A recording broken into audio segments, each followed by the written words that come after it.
unbiased chronological feed. So if you only want to follow Bloomberg, CNN, CNBC, that's all you're going to see. And then the algorithms from an explore perspective shows you other videos related to that one video. It's search specific as well, so you can search for specific videos. And probably the key kind of USP is that anyone can monetize. There's no high barriers to entry of any content creator that wants to come on the platform can start monetizing their videos from day one. Our current business model, well, it will be programmatic ad bidding. So the heart of this is advertising. The skin of it is a social video platform. But the kind of ads that you can do, it's going to be very different. So we're doing pre-roll ads and sponsored ads. But one kind of key differentiator is that we're going to monetize the hashtag. And what that means is any person that hashtags their videos, and we all know, we all do it. If someone searches for that hashtag, so let's say hashtag fashion. If I click on hashtag fashion, Gucci can have their video ad on top of the hashtag. And all the kind of proceeds will come directly to us. We will do a revenue split share with our content creators on pre-roll ads and any ads that's within their feed. So if I'm flicking through Lad Bible, I'm going through all of Lad Bible's videos. Any ad that's been placed on the third post, then they get the revenue. And we do search ads as well, because we're a search platform. So what's our current traction? Platform is built. It's ready. We've built it on Android, iOS, and we've built the website as well. We've got 10,000 people that's on the waiting list to use it. And we have 2,000 active users on the platform right now.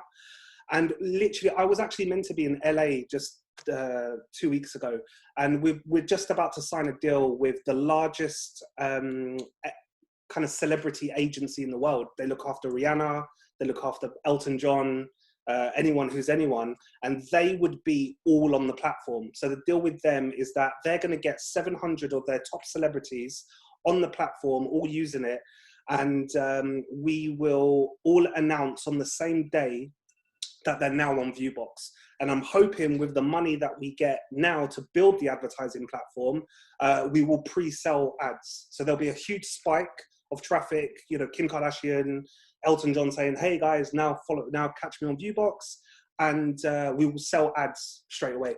So get us to revenue generating. Now, obviously, so that was kind of like our go-to market. Right now, we're onboarding publishers at the moment. Phase 2, which we're kind of hoping in September, if we raise the money now, we would get the advertising platform built and sell some ads and launch the advertising campaign around September time. So in order to build a world-class billion-dollar product, we need a world-class team.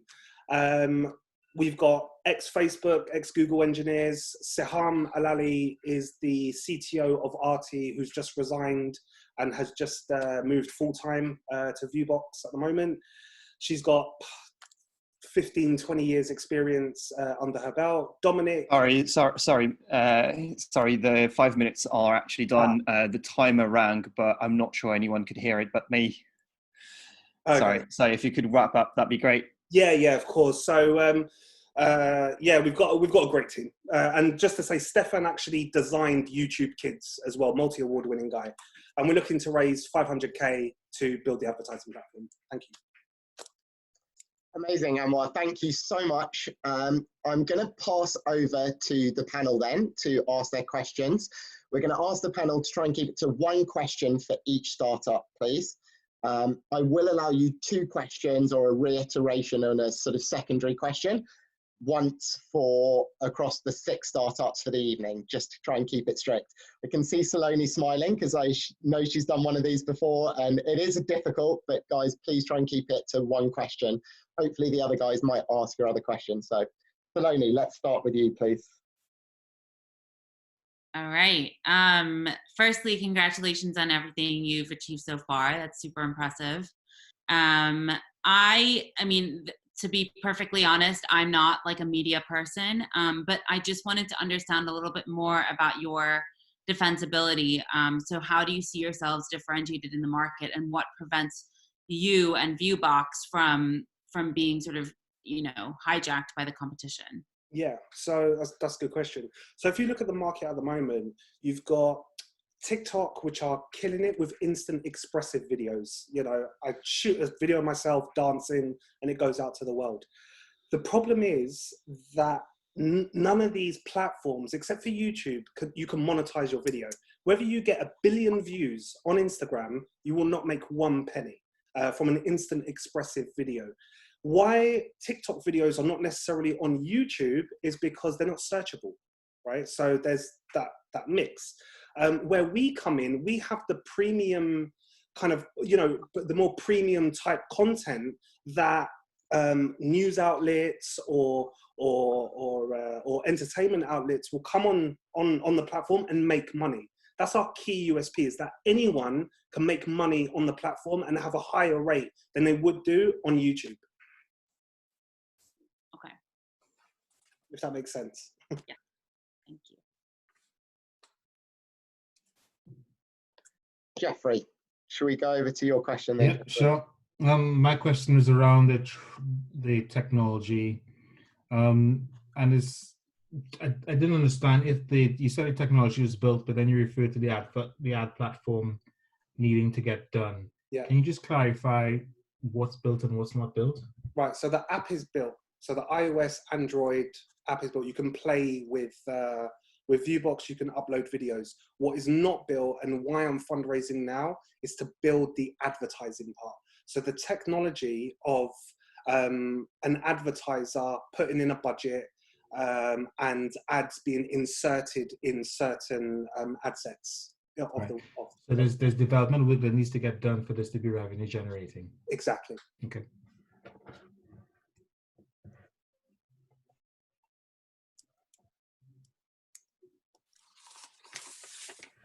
Ben, I think you're on mute.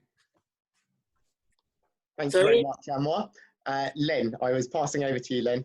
Okay, sorry. Who would be your biggest competitor in the market? I mean, I'm not a media person, so are you saying someone like YouTube or not? Yeah, it's someone like YouTube, essentially, where it's basically anyone where you can upload a video. So whether it be Facebook, which is more about connecting people, connecting your friends, following what they're doing, or if it's more Instagram, which is built around pictures and kind of going into video, but you could only upload only a minute, or TikTok, again, which is instant expressive video, which is again short videos. But none of these platforms you can make money from, or at least with YouTube, it's a lot difficult to make money. You have to have 10,000 hours worth of watch time, 4,000 subscribers. With us, we've built a brand safety architecture where the content that will be showing the ads is completely brand safe, and we use that through AI and a bunch of other things. So that way anyone can make money. Thanks. That then leaves you, Andrew. Hi, very interesting. Just 2 quick questions. What's your pre-money valuation? We're looking at 5 million pre-money valuation. And cash invested so far? 200,000 from myself. So I've bootstrapped the whole thing. I own 100%. Okay. Any of your illustrious team going to write a check? No, they're working for free right now. Okay. And lastly, how do you think your addressable market is going to change in 3-5 months' time in terms of the advertisers? Because you're assuming that nothing's going to change because of the current environment. And one thing I'm very certain about is when we get through this catastrophe, things are going to be very different.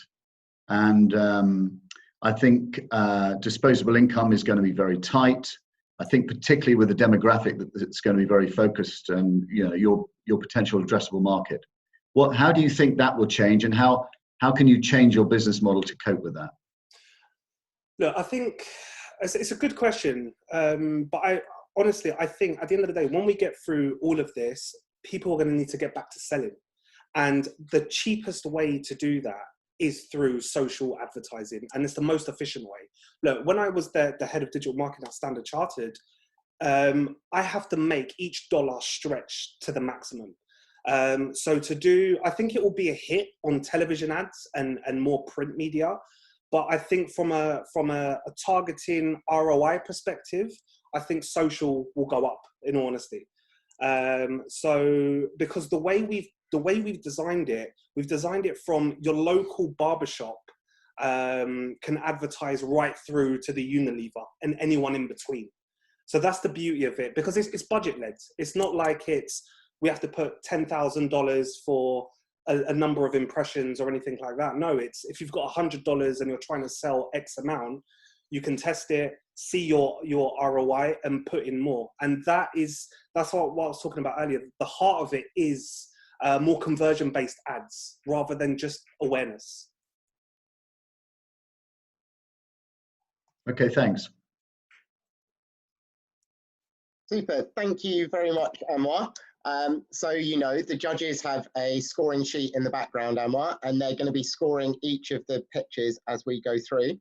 Oh, cool. Hopefully, for everyone as well, remember everyone in the audience, each pitch as they go, because right at the end, we'll make a poll and we will allow a people's vote as well to try and decide. So hopefully that will work for you who are using on the desktop. Thank you very much, Anwar. I think next for us is Henry. Henry, are you able to take your video on and start to bring up new motion? Cool, let me see if I can share my screen. How do you share screen again? So if you go to the bottom on your desktop, there should be a sort of black navigation bar with some icons and a share screen. Cool.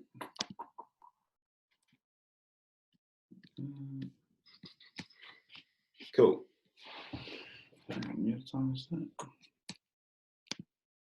Great, is that all okay? Yeah, we've got you. Sweet, okay, cool. So, my name's Henry, I'm the founder of New Motion Fitness. And let me talk you through investment opportunities. So, let me see, let's change slide, sorry. There we go, sweet. So New Motion are here to remix the fitness industry with live DJs, curated mixes and immersive light displays.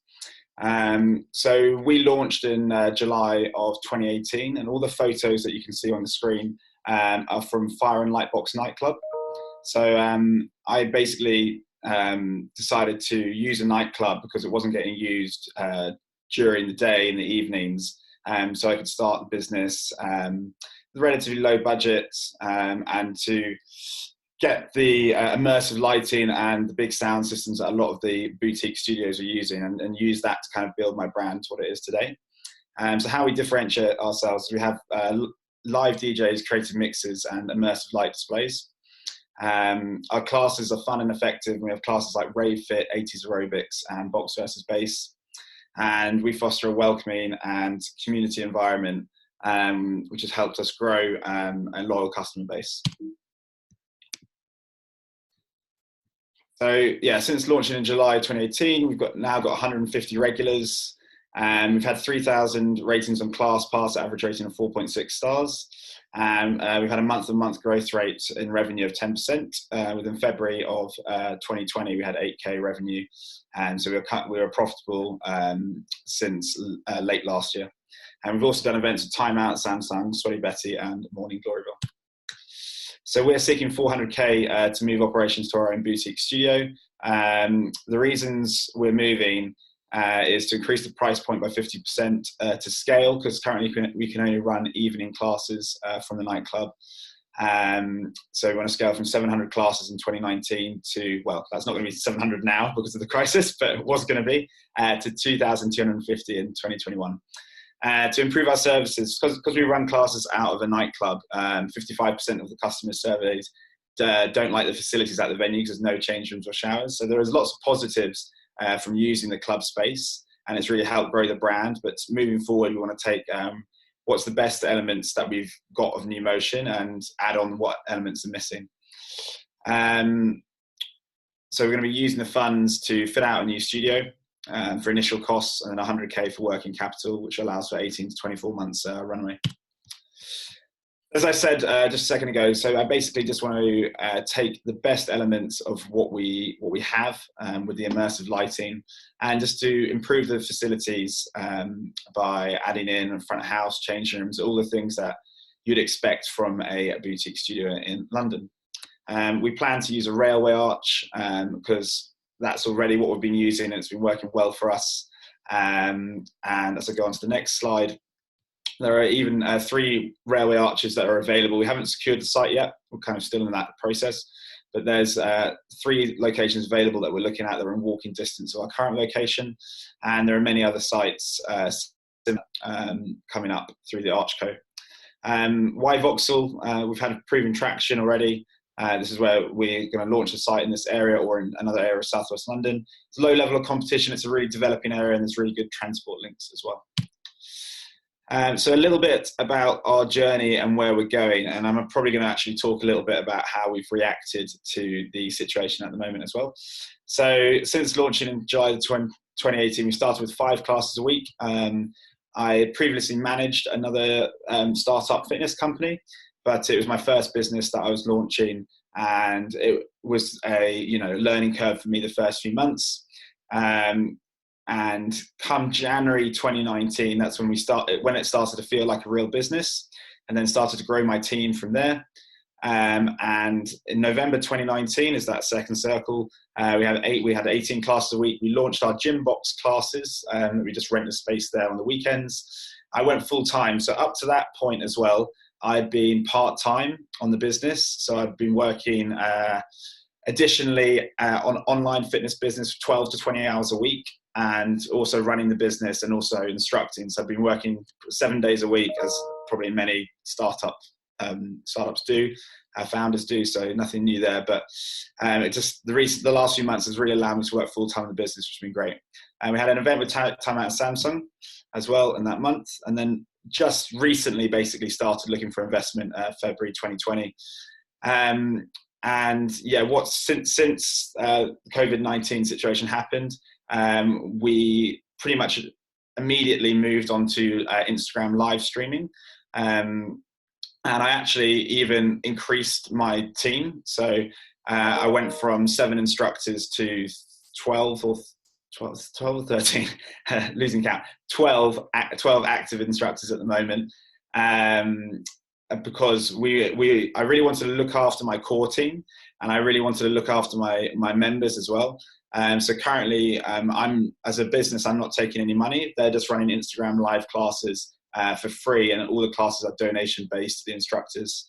I'm still instructing, but I'm giving all the money that I earn from donations back to my team as well. Hey, sorry. Did you hear the alarm this time? No, you didn't. Okay, sorry. So time's up again. Cool. That's fine. I think I covered everything there. I'll just wrap up. The one thing I was going to say is moving forward, the plan is to launch 1 studio January 2021, and then raise investment again in 2022 to launch a second site in 2023. Brilliant, thank you, Henry. And as a company that also started finding spaces that were being used for other purposes, yeah, really exciting. I think that's a great way to start a business. I'm going to pass over to Andrew first. Andrew, do you want to go first? Great. I thought this was great. It almost makes me wish I was 30 years younger, but anyway, I think it's great that you started out using nightclubs. Very clever. I can see the changing issues, but in terms of the vibe, I think it's really clever the way you've gently rolled this out. One thing I would say, I think unfortunately all the railway arches were sold off to quite an aggressive company, and I know that a lot of businesses I've been involved with who are in railway arches have seen very, very significant rent increases. So, maybe post this crisis that might dampen down, but I know that's been, it's been very difficult to get some decent pricing, particularly for new startups. how replicable are you? Is this is obviously just a London thing, but I mean, I think this could be a great franchise business across the UK. And I think that I'll just ask all the boring questions. I mean, in terms of how much money have you put in so far? About £15,000. Okay. And what you say you're going to raise 400 to spend 300 on the rollout and 100 for running costs. How tight are you? How much wriggle room have you on that 300? Because the venue looks a lot more expensive than 300. How tight? So I've got some quotes, and I've spoken to quite a few boutique studio owners, and they actually think that the 200 that I budgeted for fit out is more than enough. So that's the feedback I've got. I haven't got all like exact quotes, but per square foot it would be about £75 per square foot, and that's. And what's your competition? My main competition would be from other boutique studios like Move Your Frame. They offer kind of similar style of classes. We do offer there's a lot of classes offering hits and a lot of yoga studios, but there's not so much offering dance, and especially with that kind of immersive lighting. So that's kind of our unique selling point. And we've especially seen since going through Instagram Live, the kind of dance classes have been amazing for us, and they've had really good new customers. Like we've gained 1,000 followers in the last 10 days, and a lot of that has been through our kind of fun dance classes. Okay, thanks. Good luck. Thank you. Brilliant. Thank you, Andrew. Lynn, I can see you over next on mine, so I'm going to go to Lynn next. Okay. I think Andrew asked some of the questions I want to. First of all, I'd like to say I'd love to come to an event because I think it would be fabulous, actually. It looked to me when I sort of looked up was that things like that are, things that you're doing are happening, but they're not necessarily very well coordinated. So I suppose, I think my question, like Andrew, was, I think it looks like something that could be replicated, and was franchising really in your head? Because I don't think you mentioned that. Would your question be as a franchise for the nightclub model or for a studio model? I would think probably more the nightclub and motion fitness classes kind of package, really. Yeah, so I mean, if you were going to franchise it, you would have to build the studios. I mean, I'm not, an expert in that, but I think that the idea can be moved around easily, can it not? So I've thought about the franchise model, and I think so as a company, what we do is we curate mixes for a lot of the classes. So what we could do for a franchisee is have those curated mixes along with the formats that they couldn't create themselves, and then have and then we could use our connections as well as our curated mixes and formats, plus maybe a hub in London to train them, and then franchise it out. So it is something I'm thinking of. I think initially to make my business secure and to make it like one of the top brands in London, that's why I wanted to have that first initial site before I started to do other things like franchising or other areas that might be like driving more of an online fitness presence. That might be an area that we look into, obviously, after the COVID-19 situation. Sure. Okay, thanks. Yeah. Thank you, Lynn. Saloni, I'm going to go over to Saloni. Cool. So firstly, that's awesome. I definitely want to try one of these classes.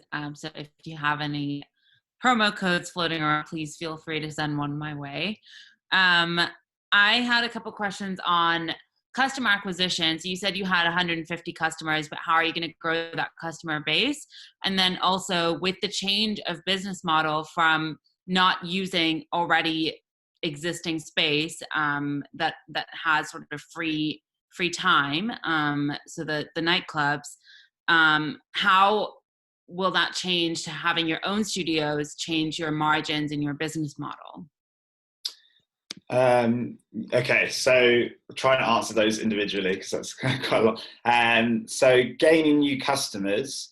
So the main way we're going to gain them, I think is, if I've got it on my screen as well, like obviously with our brand, you can see with the lighting that it's very Instagrammable, and 21% of our customers discovered our brand through Instagram.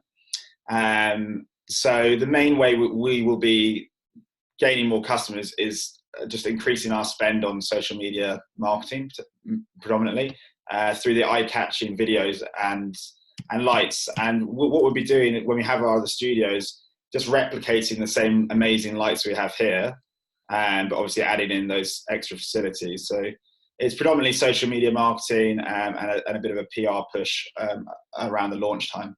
And then how it changes our model regarding to cost. So currently we spend £1,500 per month on the rent for the nightclub, which allows us to have about £25 to £30 per class. It costs for rent. If we actually scaled it and we're able to have our own venue and we're able to run a full timetable, and once we have more members to increase the number of classes, the actual difference in cost per class in rent wouldn't be that much different.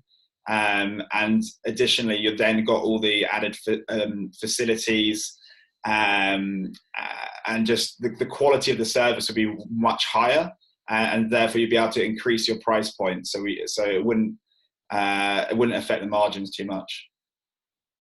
Got it. Super, and that leaves you, Jeffrey.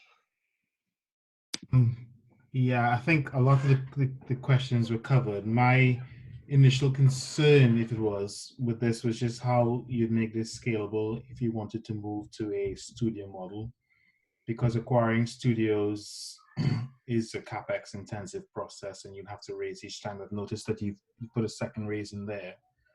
One of the questions I was trying to understand is what percentage, what's the utility of the studio? What percentage of the day would you expect to have classes running in your system? So the classes would be morning, lunchtime, and evening and weekend classes.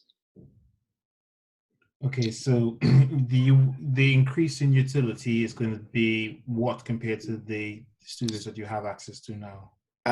So initially we'd be going from 18 class. So I've got on my screen now.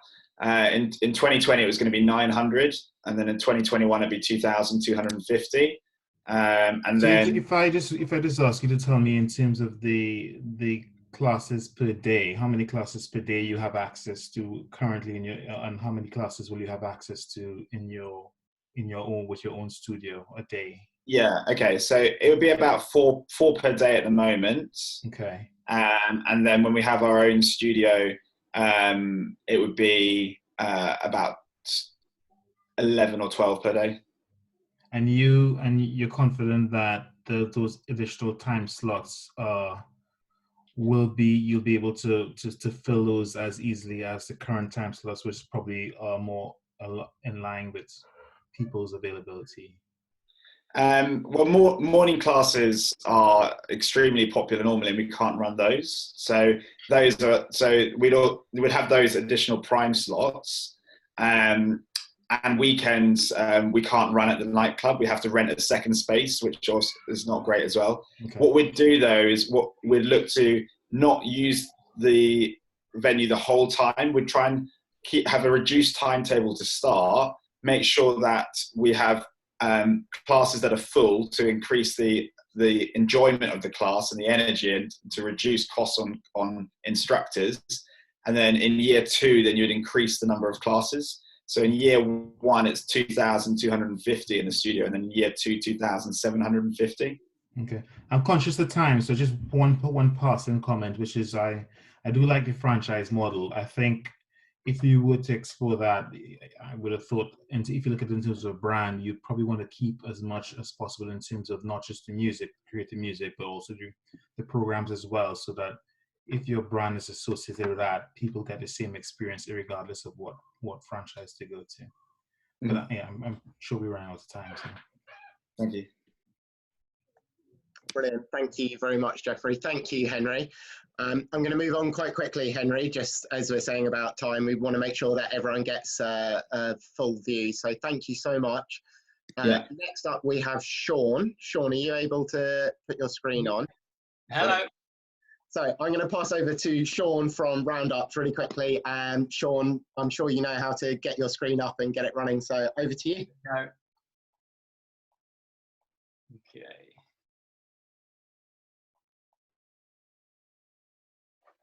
Okay, can you see the right side?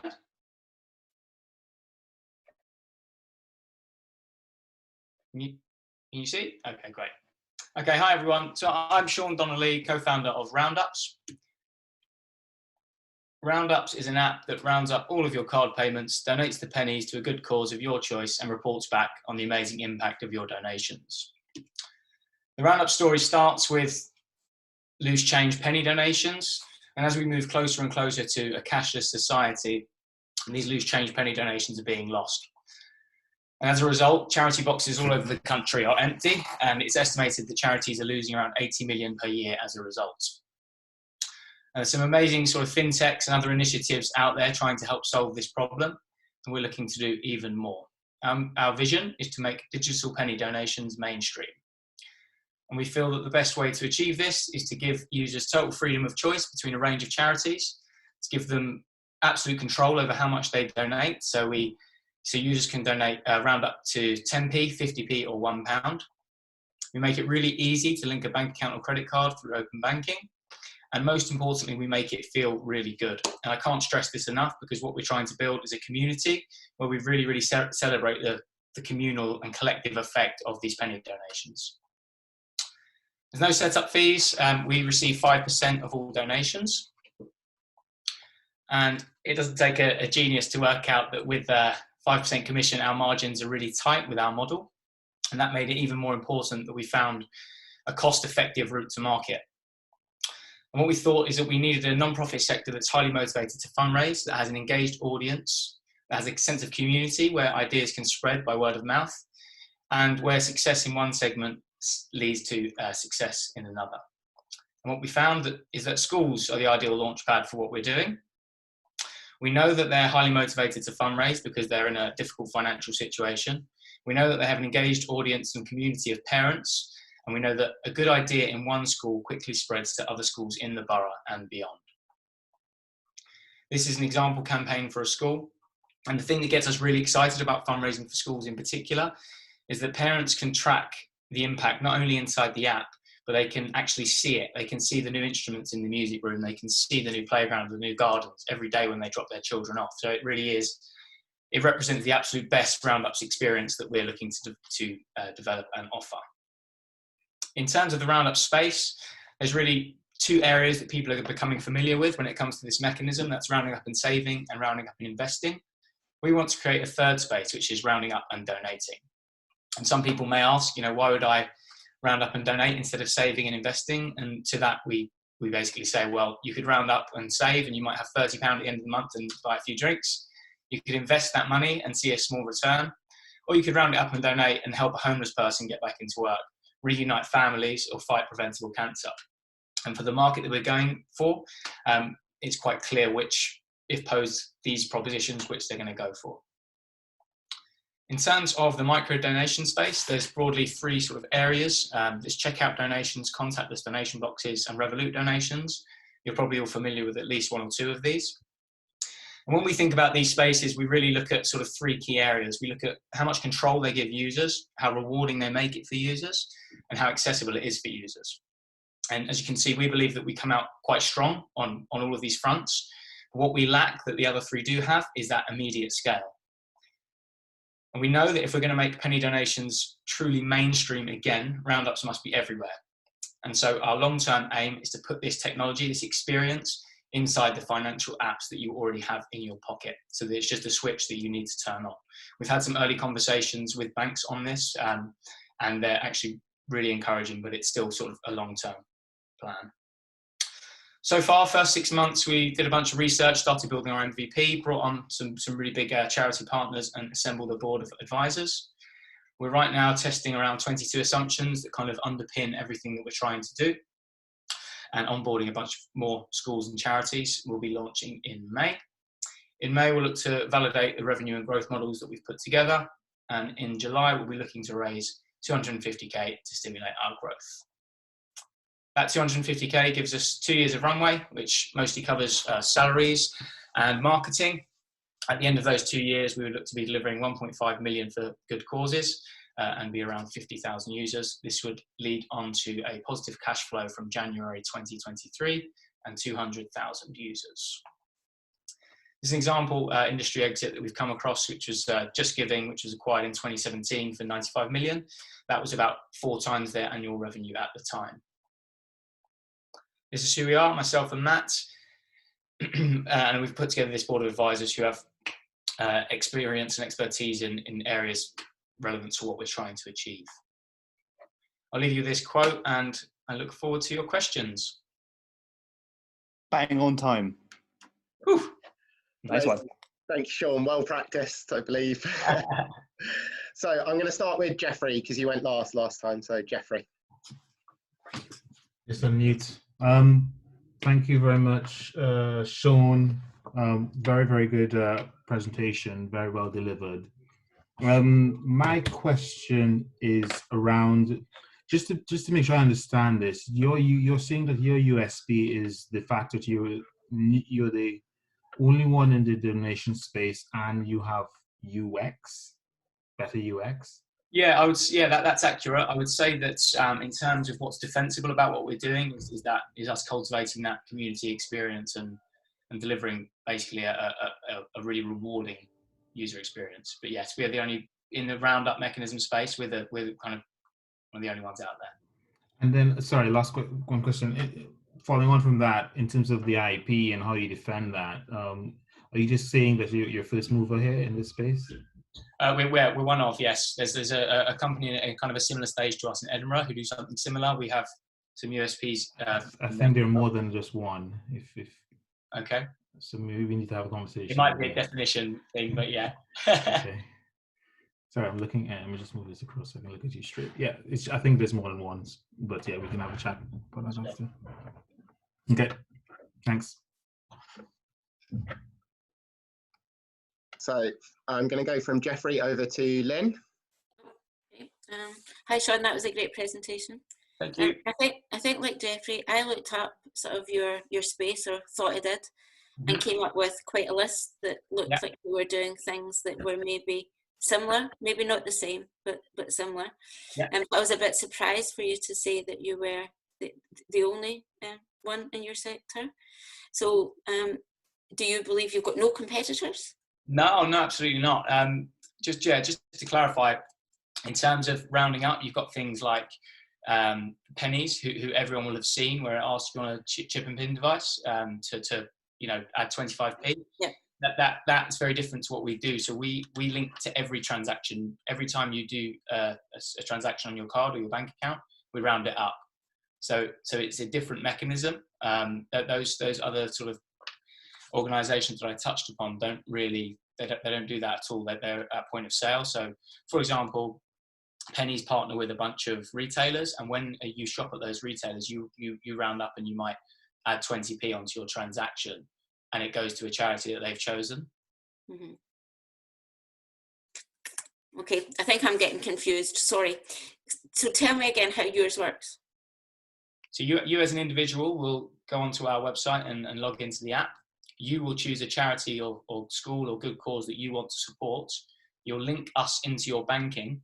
And then from that point onwards, when you've turned us on, every time you say for example, throughout a day you spend £1.80, we'll round that up 20p. Later on you spend £7.50, we round that up 50p. So it happens every time you spend. And then we report back regularly on what your donations are going towards. So if you're supporting Cancer Research UK, for example, we'll be feeding back on the projects that those funds are going towards. But I think the key thing that probably you're mixing up is that we do it on every transaction and you choose the charity. Okay, thank you. Thank you, Sean. Actually, I think that was very helpful for all of us. So I'm going to go over now to Saloni.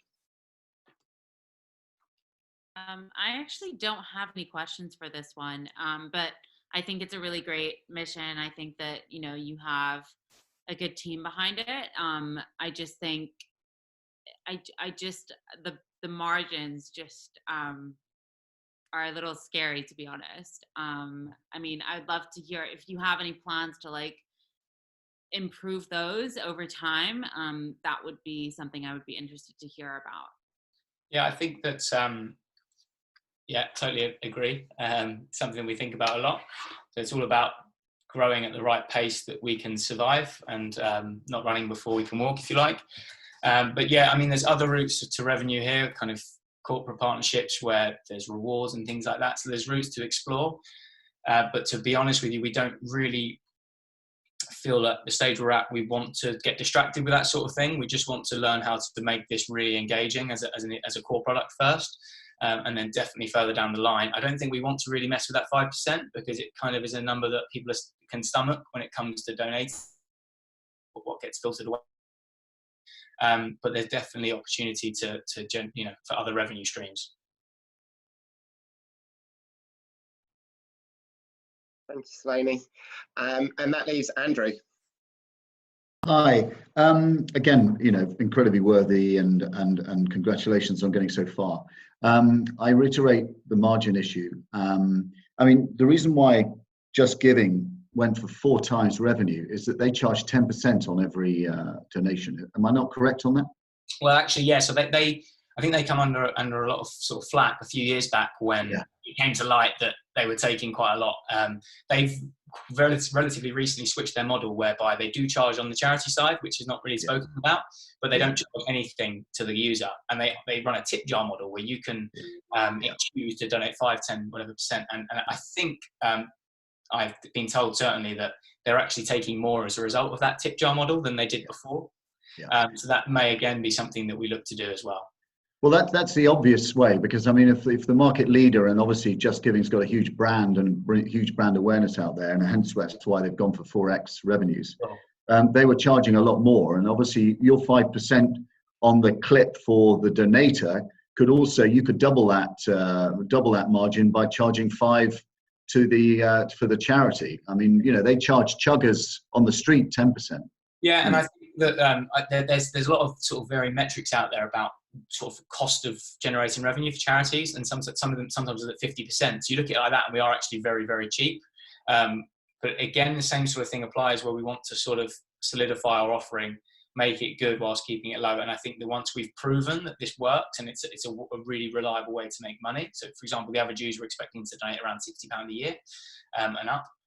Once we've proven that that works, then we can look at potentially there being a fee attached to charities based on their size, or potentially increasing the commission or other routes.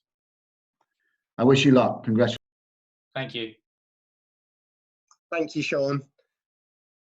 So I believe next up is meant to be Sorwe, but I'm not sure actually if Begum, who is presenting for Sorwe, has lost connectivity potentially. So Begum, are you here? I'm just going to double check first. If so, Hi, Ben. This is Begum. Our CEO Emrah going to present our pitch today. He's also here. Yeah, I'm here. I'm here, Ben. Brilliant, super. Thank you. Thank you, Emrah. So Emrah, are you okay to bring up your screen and I will pass over to you? Okay.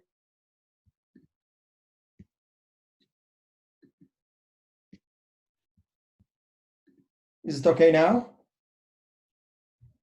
Yeah, we have your screen up. Okay.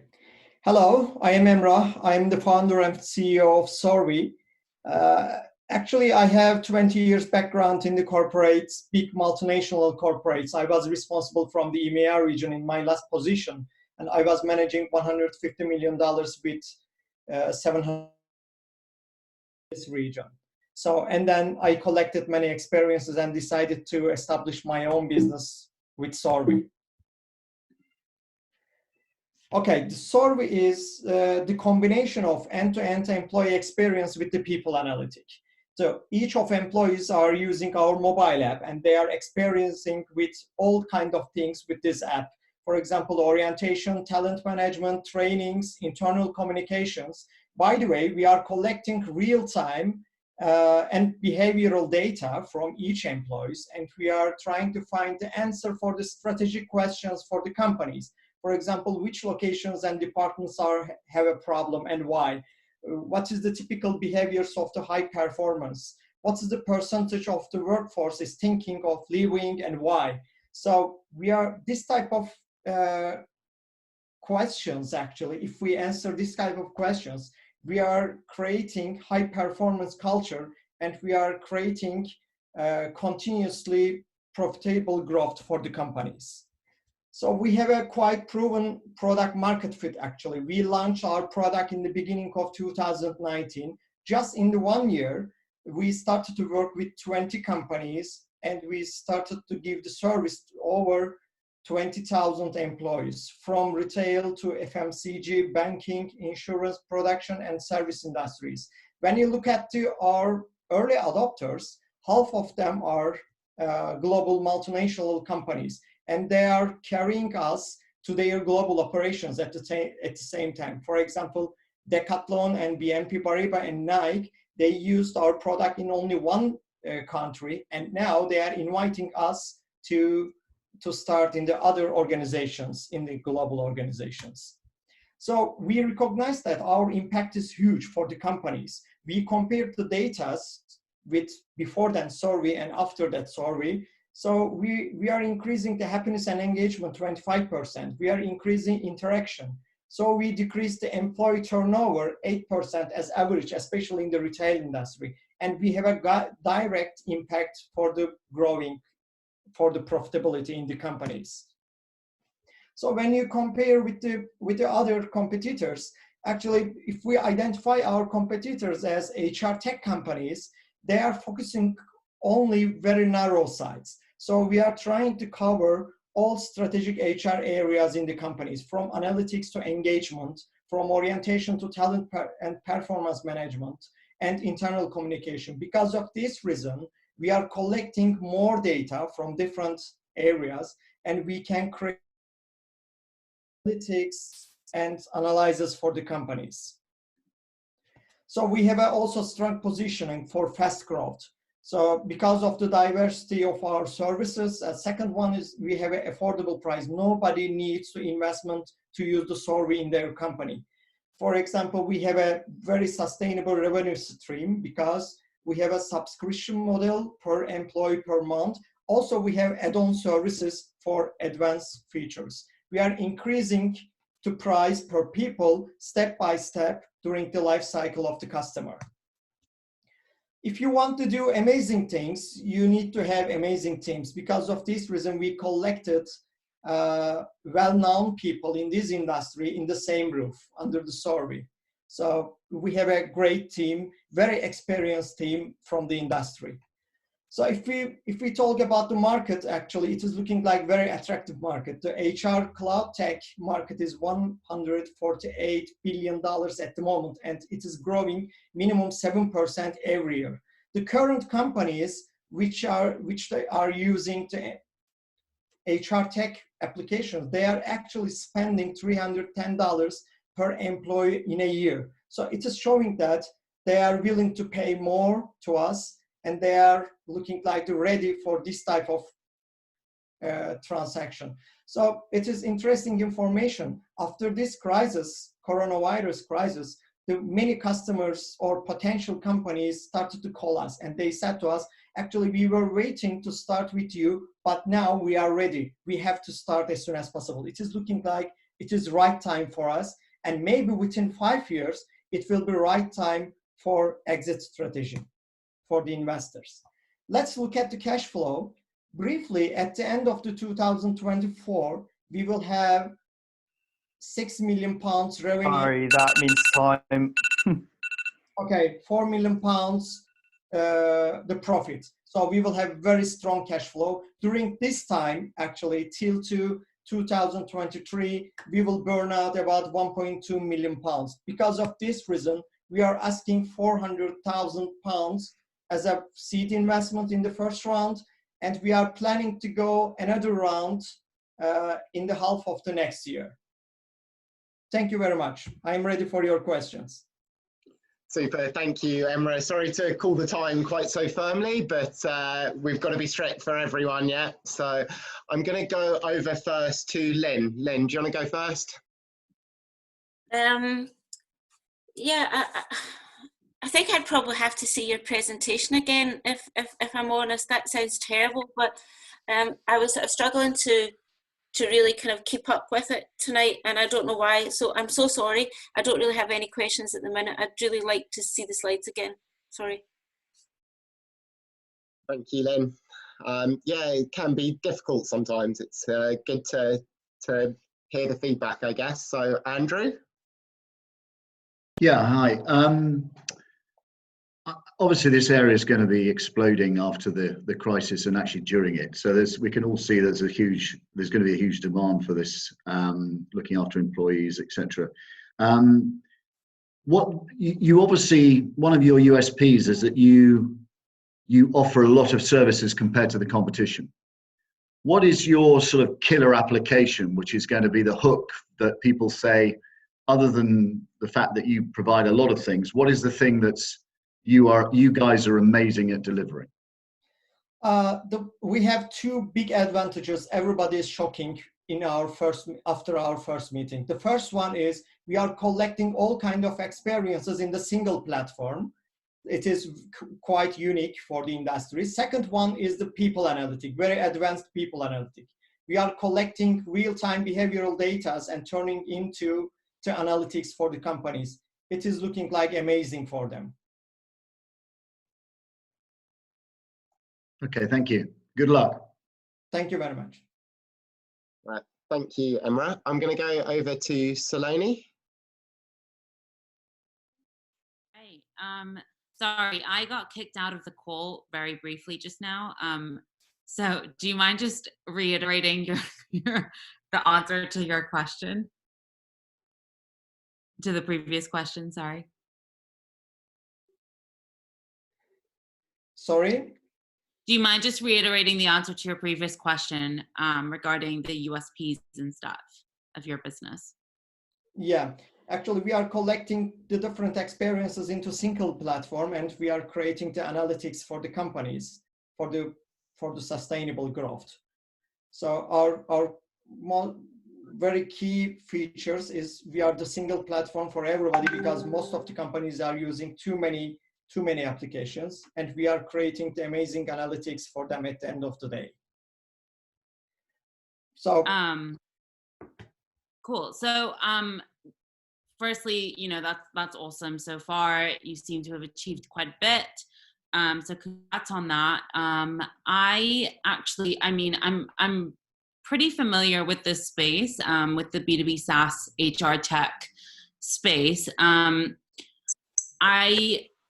How do you address the issue of it being a really, really crowded market? Like there's I think 5 to 10 deals in this space per week of new companies that are trying to address different problems in the space.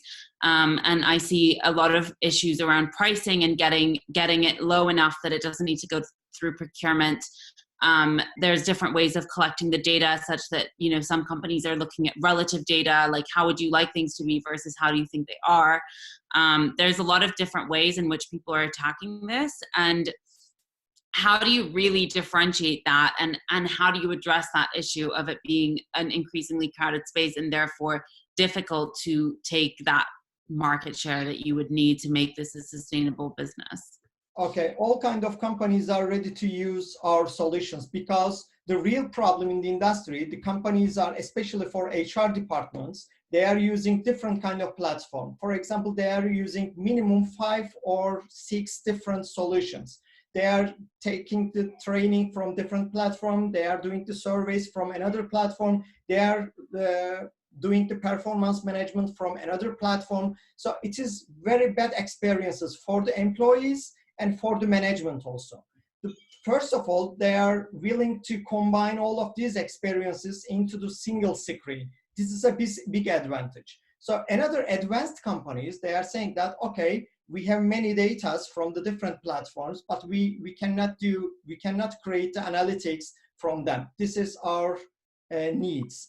We are okay, they can use this platform from Sorwe, for example, orientation modules or training modules or something, or they can use their current platforms, or we can take the data and we can create the analytics for them. So because of this reason, all kind of companies are our target. They can use the other platforms, or they can start to establish these processes the first time in their company. So in the beginning, let's say this year is beginning for us, we are gaining about 3 new accounts in every month.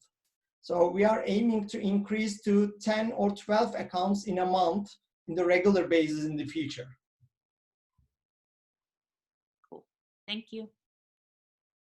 Super. And Jeffrey?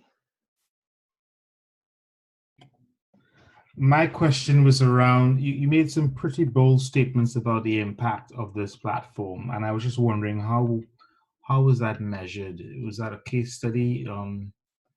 What was the basis of those statements? Do you mean to performance or profitability? Oh, the lot, yeah. I mean, I'm assuming that's based on case studies. How do you measure 3.5% profitability based on your app alone? Okay, so we identified the high performance in the company after our data, and which groups or which type of peoples are high performers in the company, being compared to their performance in the before than Sorwe and after than Sorwe. And we recognize that 3.5%, their impact is increasing 3.5% to the profitability, because their engagement increased, their motivation increased, and their interactions increased. So we are trying to find out the behavioral changes in the high performers in the company. So I guess the answer to the question is based on case studies, information that you have gathered from the clients you've used. Sorry, yeah, I can give, for example, the Decathlon. Decathlon is quite interesting case study for us. We are applying the different kind of things for the Decathlon. We are applying the assessment processes for them and performance management. When we look at the performance differences of the high performer employees in the company, so we could recognize that the engagement is increasing, the motivation is increasing, and also their impact to profitability is increasing. Okay, thank you. Lovely. Thank you very much, Emrah. Thank you. And so next up after Sorwe, we have Greg from Spideryarn. So I'm very intrigued to see this. I couldn't find anything online, and I like to look in advance. So Greg, are you able to bring your screen up and open your camera? Great. I need somebody to stop screen sharing before I can do that. There we go. Thank you. I've got that for you now, Greg.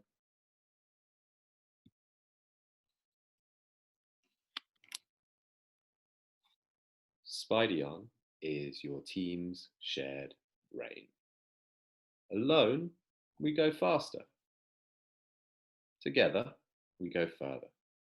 As your team grows, you're going to need to coordinate, make collective decisions, onboard new joiners, and cope when people leave. For that to work, each person needs to share what they know and be able to discover what others know. Unfortunately, it's hard to find what you need. 43% of employees have given up on sharing what they know because their systems were incomplete or too hard to search, and it creates a vicious circle. So how does this play out with an example? This Trello ticket here is about TensorFlow. By the way, TensorFlow is a machine learning library, if you didn't already know that. It's not, in fact, a cure for incontinence, even though that's what it sounds like. So meanwhile, on Slack, we're also separately discussing that TensorFlow ticket. There, Vlad Nabokov has asked Ursula Le Guin for a little bit of help. Now, imagine you just joined the Spideryarn team and you were given that TensorFlow ticket to work on. So you search on Trello and it knows about the Trello ticket. Okay, so far so good. You search on Slack and it knows about the Slack messages, but there is no easy way to search across them both. I've been the CTO at 2 successful companies, chief data scientist, I've consulted for many startups, and I've yet to find anybody who has a good solution to this problem of knowledge being spread all over the place. Spideryarn is your team's shared brain. So let's start with a simple example. If we search for TensorFlow on Spideryarn, you'd find the Slack messages and you'd also find the Trello ticket. Okay.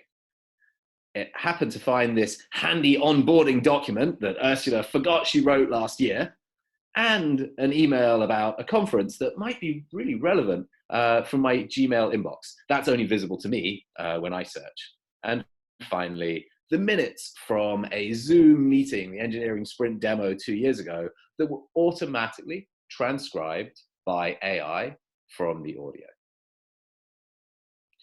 But that's search, and that's a critical piece of progress. I don't think that is the answer to the really key question that we started with. Remember, our task was this one particular Trello ticket. And it may be that those various mentions of TensorFlow weren't all helpful. So what I really want, what I wanted so many times over the last few years, is a search that will find me just what's relevant to this particular ticket. Spideryarn Smart Search will use machine learning and neuroscience to gather things together by task and not just by source and not just by keyword matching. Because that task is the context that's relevant to my work right now. So far, I've focused on specialist digital collaboration tools like Slack and Trello and Google Docs. But like an iceberg, much of the knowledge we care about is hidden beneath the waterline, in emails and in conversations and on paper. Now, the good news is that those are getting more and more accessible too. It's now possible to record and transcribe our meetings by AI automatically. And you can even imagine auto-transcribing conversations. Spideryarn would be the hub then that allows you to bring all of this knowledge in one place. So I think we can make real progress towards half of our problem, that of incompleteness. But will the search be any good? Will it be good enough to find the needle in that haystack? Well, I would rather be searching for a needle in a much bigger haystack with the help of a metal detector than in a smaller haystack with no metal detector and the needle isn't there at all anyway. Because that's the situation we're in now. So that metal detector, well, we're going to need some machine learning and we're going to need some neuroscience. I care about both. My PhD was on human memory, applying machine learning to brain data. I trained at Oxford, Harvard, and Princeton. I was the co-founder of Memrise and the CTO of Big Health, which are collectively worth north of $100 million. And my team at Channel 4, where I was the chief data scientist, was awarded the best UK data and analytics team last year. So collaboration tools are a multi-billion-dollar market. For the MVP, our target customer is a small team using at least Trello and Slack and Dropbox, dealing with onboarding new people. Perhaps they're partially remote and they have a culture of transparency. Spideryarn will be free for the first 1 million words of content that you need to make sense of. And then there will be 2 paid tiers above that, charging per user per month. It's a familiar model. So I'm at the prototype stage right now. I've been working through a series of different ideas and doing a whole bunch of market research. I'm in the process of raising 150K as a pre-seed round, which I'd anticipate will give me a 12-month runway. This is the very first time I've ever pitched Spideryarn to a public audience. I won't take a salary at this stage. Hey, great. Sorry, time's up. Can you wrap up? Great. Thank you, perfect. And so I'll be hiring 2 junior developers and a senior developer. I'll happily talk you through the roadmap in more detail. So I hope you'll ask me about all of these different things because I'd love to talk to you about them. Spideryarn is your team's shared brain. Thank you very much. Brilliant. Thank you very much, Greg. Jeffrey, you went last time, so let's start with yourself again this time, please. Okay, I'm still trying to process this. When do you expect this to be completed and available based on that 150K and that development team? When are you expecting your product to be ready for market?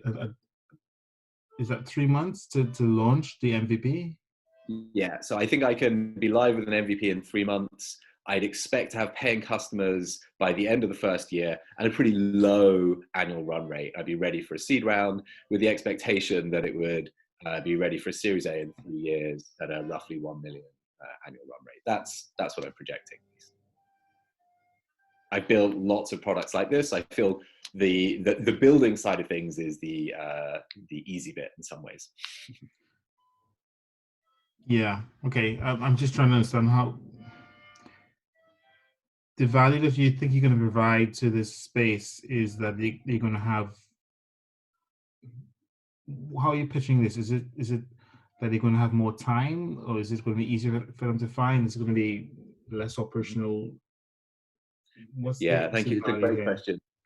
I guess as soon as you get a bunch of people together, there's a whole series of challenges that you start to face. It becomes difficult to coordinate. There's greater friction. As soon as you have new people joining, you have to train them and share what you know. And when people leave, you lose all the things that they had become experts in. It becomes difficult to make good decisions because nobody has the entire picture, and indeed difficult to communicate about those good decisions. So you get an enormous number of diseconomies of scale as your team grows, and we know this. And that's why we've been deliberately amassing these specialist tools as a means of trying our best to not be much, much worse at what we do as a team as we get bigger. So I think we can link this, and I'll happily go through some of the numbers with you. You can link this directly to both costs and lack of efficiency. It's why a team of 3 people can sometimes do something that a team of 100 struggles. Okay, thanks. Okay, I'm going to go to Lynn. Lynn, are you there? Yes, I'm here. Hi, Greg. Good presentation. I suppose that there's lots of different people out there already doing what you're doing. You mentioned some of them, sort of like Trello and even now Teams and things like that. I mean, I work with a small business that uses those tools really very effectively and quite efficiently. Mm-hmm. And I think that's been proved at the moment with the remote working. So I'm probably interested, why you think yours is so much better and different, and what would be, why would a business maybe like the one I'm working in stop using the ones they use and go to you, really? And I don't think I picked that up. Yeah. Thank you. That's a lovely question. So there's a lot that I could say. I think maybe I'll give this starting answer. I would not consider any of the products on this slide to be competitors. In fact, I think it makes much more sense to think of them as complements. That is to say, when sales of toothbrushes go up, so do sales of toothpaste. That the one makes the other more valuable, just like cars and petrol. And so, in fact, as usage of all of these different specialist products go up and the amount of data grows, the need for a way to knit them together and to go across them, to integrate them, to be able to move between them, to integrate in both directions, actually that need grows. So there's no way I would suggest that this would replace those tools, but rather make them work more effectively and enable us to work across them. Okay, thank you. Okay, I'm going to go to Andrew. Hi, Greg. Very interesting. This reminds me very much of an IPO I was involved with autonomy back in 2000. Are you familiar with autonomy, Mr. Lynch? Yeah. Obviously, that business has been clouded with the disposal to Hewlett Packard, et cetera, et cetera. But the genesis of your business is very similar to them, surely. Yeah, I absolutely don't want to suggest that there is nobody who has done this before. There definitely are lots of precedents. And in fact, so if we think about some of these direct comparators, I'm only listing 3 here. All 3 of these came joined with a relatively similar premise of searching across third-party collaborative tools. All three of them, by the way, were acquired, some of them like almost instantly. So what I take from that is this is a problem that needs solving. The fact that I've yet to meet anyone in my market research who has a solution that works really well for this problem makes me think that for whatever reasons, this is still up for grabs. I don't think that we have finished evolving what collaboration will look like in an increasingly digital and remote world. I would suggest you go and talk to Michael Lynch directly, because he always likes to think he's the smartest guy on the street. Okay, lovely. Well, that sounds, yeah, definitely interesting. And then that leaves Saloni. Cool. So firstly, I would not have thought that that was your first pitch ever. So that was great. I had a question about who's your customer and how will you go to market? So what's your sales strategy? Because I imagine that that's quite a long sales cycle.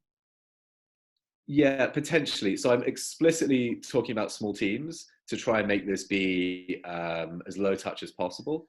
If you look at the way that Slack grew, part of what they did was by making it a really low barrier to entry. So it's freemium, it's really easy for a single team member to start using it. And then with Slack, what happens is very quickly other people started joining. So I don't know for sure what the right growth strategy is yet. I've had a lot of success with PR in the past. I think one option would be to be a search plugin for these different channel partners. And finally, I think you can imagine that there's always an appetite for really great content marketing on best practices. Do you think that this would be a developer first tool? I know for sure that this is a problem that developers grapple with all of the time. So I can totally imagine that. I think I would frame it more generally as a product first tool, because I can imagine that product managers are perhaps the people that feel this pain the most. Got it. Thank you. That's great. Thank you very much, Saloni. Thank you, Greg. That was really interesting. Nice to see some clever ways to pitch online with the questions there. I like that. I'll be picking up that tip for sure. I'm going to go over to our last pitch then of the evening, and that is Sarah. Sarah, are you here from Play Well for Life? Yep. Hi. Just start my video. Or not. Brilliant, Sarah. And are you able to bring up your screen? Super. I'm going to pass over to you then. Great. Thank you. Just start my own timer.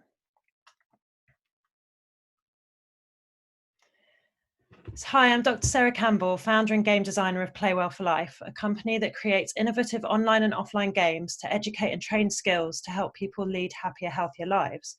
So our first set of products are all focused around training emotional development skills for young people to improve their mental health.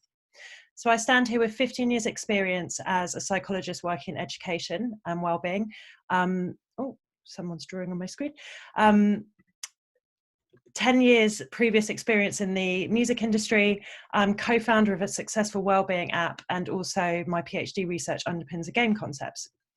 So 450 million people globally are affected by mental health problems, and this cost the UK economy £105 billion in 2016. Yet 75% of all mental health issues are diagnosed by age 24. So preventative solutions have to target young people. But currently, the problem with traditional offline therapies is they're not scalable, they're very costly, they're very reactive, and they're hard to access. And in contrast, the growing digital wellbeing solutions lack an evidence base. They also aren't developed with young people in mind, and they suffer poor retention and revenue issues. So essentially, young people, schools, and parents are still looking for a solution that's got 24-hour access, very low cost, highly engaging, which will lead to long-term meaningful behavior change. And this is where we come in. So games are recognized as the most effective way to learn. So we're simply taking what people are already doing on their phones and directing it in a way for their own benefit. So with the growing software market around wellbeing and also the growing games market, we think this is really viable and is a really exciting opportunity. And there are 11.71 million young people in the UK and 40% play mobile games. So this gives us a serviceable market of 4.68 million. So our product is Furry Feeling Frenzy, and this is a music-driven, animal-based nurture game, which is a mobile casual game. And essentially, the player as a game teacher has to train the animal up to develop magical emotional skills so it can be released and restore harmony to a world devastated by climate crisis.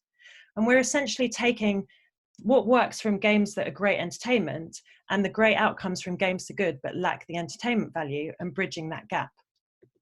So we're basically taking what works in our different competitor industries and combining it into a single product. So we've done a lot of market research with young people, and 63% would pay for a subscription and 58% would pay for in-app customizations. However, when we looked at the different age groups, there were clear differences. And this is how we've arrived at a business model that has 3 primary revenue streams. We've got subscription, which is also supported by our additional content of scientific principles through animations and wellbeing arts-based content. And that's supported by adverts and in-app purchases.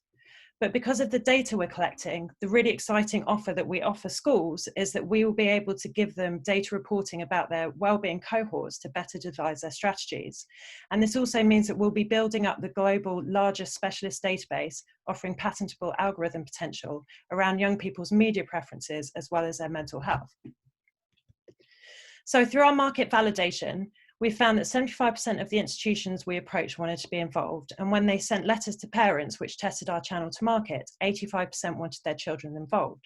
And this has meant 150 students taking part. We've got letters of intent from organisations as well as signed letters of intent from parents willing to pay. And we've got 1,000 young people signed up to pilot the product in June. So our primary route to market is through schools, parents and young people, and we're targeting these in different ways, and there are different payment options for these 3 groups.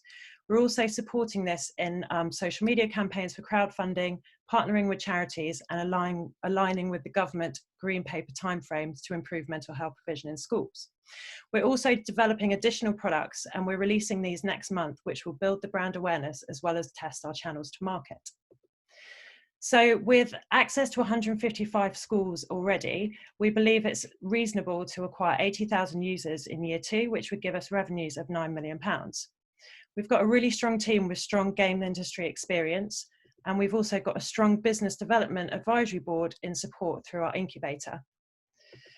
So our timeline so far, we've raised £38,000. We're generating 4K a month from educational consultancy, and we've secured a team. We're currently in the middle of MVP development of both a mobile game and an augmented reality board game. So in May, we'll be releasing our physical products, and then we'll be moving into the social media campaign and doing the testing with the young people. And we'll be looking for a soft launch around autumn, winter this time. So we're asking for £250,000 to secure our team and put in place the necessary mechanisms to ensure that our product moves from prototype to full market ready by the end of the year. Thank you for listening, and I look forward to your questions. Hang on time. Well done. Thank you. Thank you very much, Sarah. I really apologise about someone drawing across the screen. I think removed them from the room and very well dealt with. So thank you for that and for pushing through. Thank you. Fine. I work with young people a lot, so this is kind of just part of the course. Brilliant. I'm going to pass over to Lynn. Lynn, are you okay to open? Yeah. That was great. I thought that was a really, really excellent presentation. Very well done. This seems like, to me, a great idea.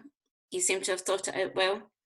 I'd probably like to see the slides again to have a good look at them, but loved it. Well done. Thank you. Brilliant. Thank you, Lynn. I'm going to go to Jeffrey.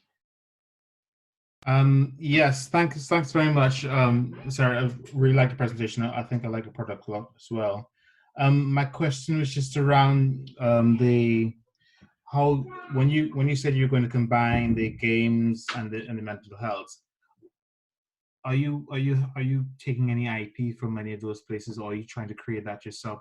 Just talk me through how that's going to be developed and Sure. So the IP is fully 100% within the company, And essentially, where most of our competitors suffer is they are trying to use a single intervention solution. So first of all, that doesn't appeal to everybody, but also it kind of only trains a single skill, which is normally around either calming down or getting happier. So the first thing that's unique about what we're doing is that we are taking an evolutionary approach to emotions, which is emotions are there to serve a purpose, to give you information. So there's no good or bad feeling. It's about better utilizing the ones you have and learning how to guide decision making. So what makes our sort of IP different is rather than taking an intervention focused approach, we take a skill development focused approach. So we take emotional development or emotional intelligence as a growth skill, and we've broken it down into the different elements which are played through mini games. So it's basically, there's an overarching game structure which is focused around also factual learning around climate change, and then the user goes in and plays individual mini games, and they can only move on to the next stage once they've achieved a certain skill level, and they have to play it with different characters to ensure the full range of emotion is understood and experienced. And we've got some of the games are focused around conceptual learning, and then the player moves into an experiential learning mini game, if that answered your question. So the IP is fully with us. It does. It does. Sorry, just another quick question. I don't know. I may have missed it, but what's the target age group here for this? So initially 13 to 24, but we're really focusing on 13 to 18. It would very easily translate to younger audience as well, but in terms of some of the legal issues, we're focusing initially on 13 to 18. We have tested a proof of concept with up to 24-year-olds as well, and it's appealing, but there are some challenges going through universities, which is why we're focusing on the school age group at the moment. But in theory, it would be translatable to any age group. And because we're training emotional intelligence, we could also position it as training this sort of soft skills that will future-proof people for an increasingly AI-driven employment market. Okay. Thank you, Jeffrey. I'm going to go over to Andrew. Hi, Sarah. Just reiterate, amazing presentation. Thank you.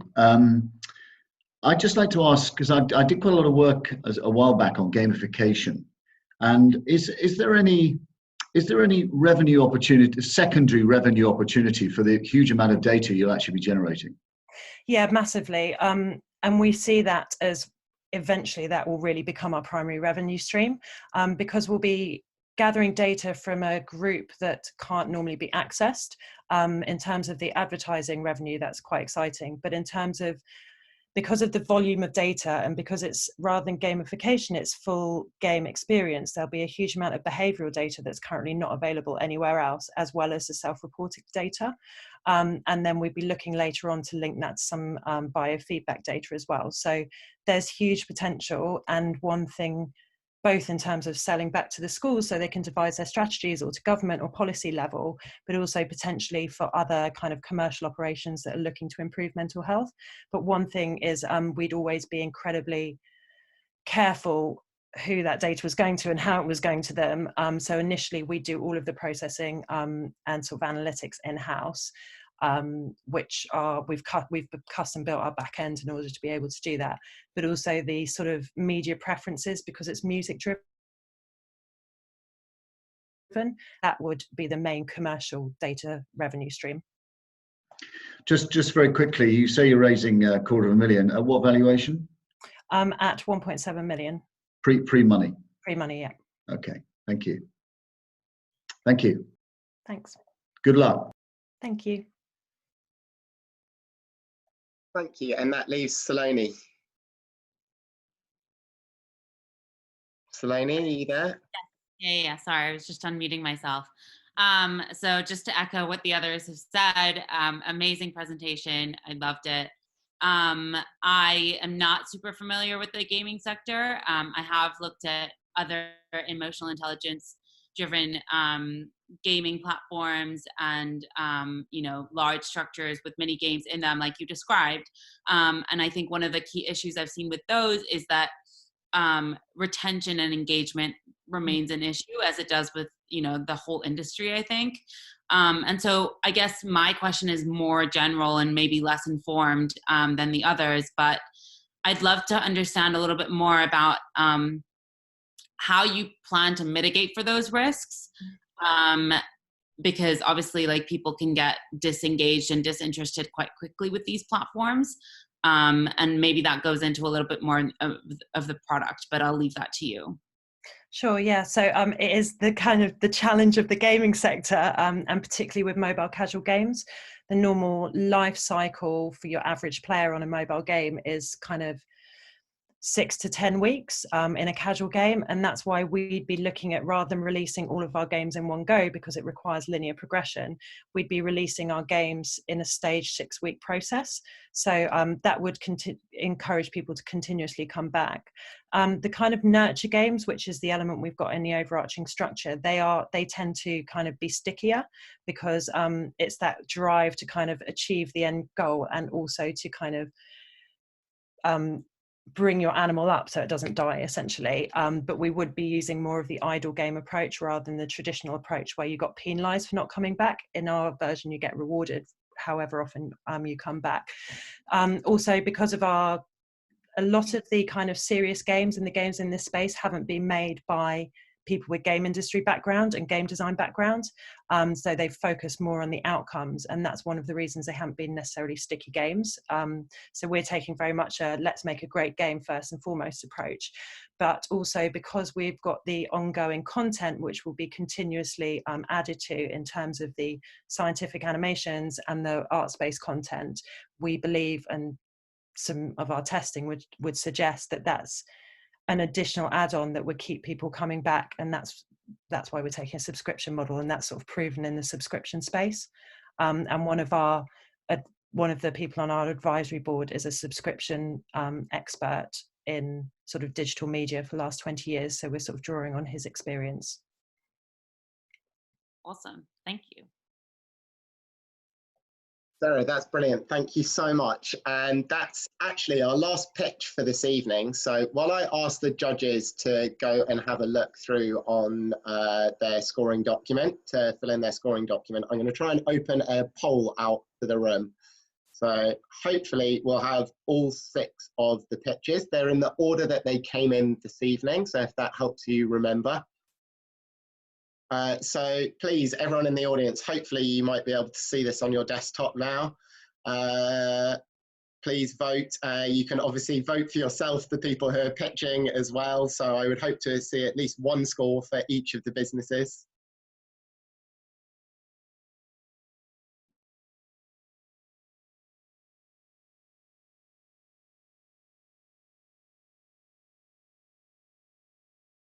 Wow, over half of you voted already.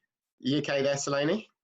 Yeah, just wondering, do I answer this as well? Yeah, if the judges want to vote as well, we can let you guys vote. Oh, sorry, I just voted. There we go. So now you definitely have to vote. Do we submit the forms separately? Yeah, so we're monitoring those live online, actually, so we can see that at the moment. Okay, fine. Okay.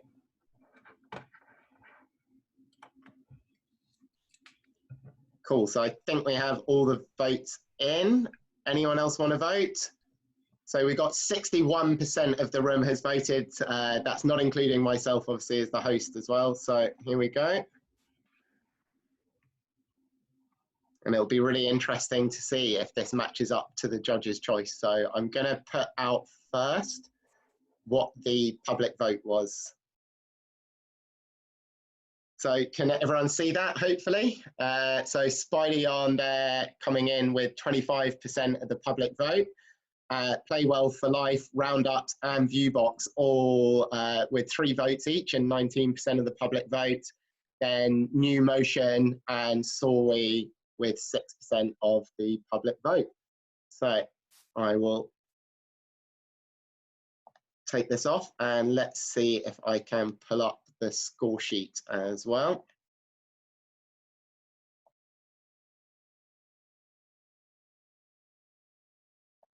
So from the judges' score sheet, I'm just going to make sure I have this. So we have a match. So we have, oh, do we? No, I apologize. That was an Oscar nomination flaw. So for the judges' vote, just squeezing it by 0.75. And I'm just checking because there might be another score coming in. No, I think that's all of them in. So sneaking it by 0.75 from the judges' vote. No, mine isn't done. Mine isn't done yet. Yours not done. Okay, we will wait. Sorry, I apologise. Thank you, Saloni, for catching me.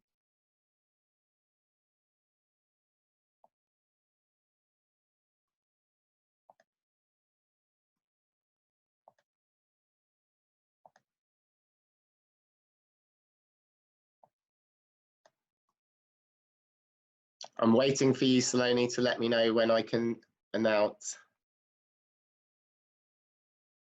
Yeah, go for it. Sorry. Okay. Oh, and it has changed the scores. So we have in first place, so we'll announce top three. So in first place from the judges' scores, we have Play Well for Life. So congratulations, Sarah, and Play Well for Life. That's great news. In second place, we have New Motion. And in third and only just behind is Spideryarn. So not too dissimilar there from the public vote. Really exciting for everyone.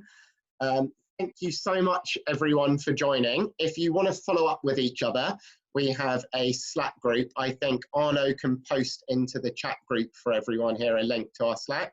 We've actually made a Slack channel in there that is called Pitch for Investment. So if you go in there and say hi, you'll know that you're each other who's come through from the event. So if you want to find any of the startups and businesses who are pitching tonight, that could be a great place to try and connect with them. Apart from that, I will take all of the email addresses for everyone who registered to pitch tonight, and I will share it out with our panel. So thank you very much to Andrew, Jeffrey, Saloni, and Lynn for joining us. I'll share any email addresses with you guys, so if you want to have a follow-up meeting or something, I'll let it to you guys to instigate with the startups and the businesses who are pitching if you're happy with this. And so with that, thank you everyone for joining our first Pitch for Investment online. I hope it's been a great success. You can email us at contact@wecoffee.io if you want to ask any questions or have any feedback on how we could improve the event and things going forward. We do take a recording and things, so we'll try and publish this recording out to people online. If anyone does have a problem, please let me know. We did put it in the terms and things for the event. For the judges, please let me know, obviously, if you'd be happy for me to do this before we do it. We all know each other pretty well, so hopefully you can contact me over WhatsApp or something. So yeah, thank you very much, everyone. Please do check out wecoffee.io. This is one of our co-working spaces you can see behind me. Obviously, it's a photo we put on in the background. We will be back live after all of this. We run a whole load of online events and things as well. The best way to find out about our online events is to sign up on our newsletter. You can go to WeCoffee. All our memberships are currently free at the moment. And so please sign up, sign that box for the newsletter, and that's where you see all the best offers to come into our events and all the events that we'll be putting along, as well as our online workspace. So with that, everyone, I'm going to say goodnight and close the room down. So thank you again to the panel. Thank you, Arno, for calling the time for us. And thank you to the guys who pitched. Have a lovely evening. Thanks, everyone. Have a lovely evening. Bye. Bye. Thank you. Bye. Thank you.